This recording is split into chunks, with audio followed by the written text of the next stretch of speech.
খারাপ, আবহাওয়া খারাপের জন্য কিন্তু কোনো ট্রলার মাছ ধরতে যায়নি।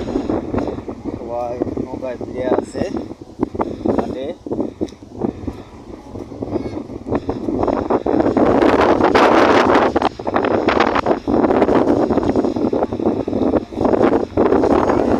হলো সাগরের নিম্নচাপ শুরু হয়েছে, সব মাছ ধরার নৌকা এখানে আছে, কেউ মাছ ধরতে যায় নাই।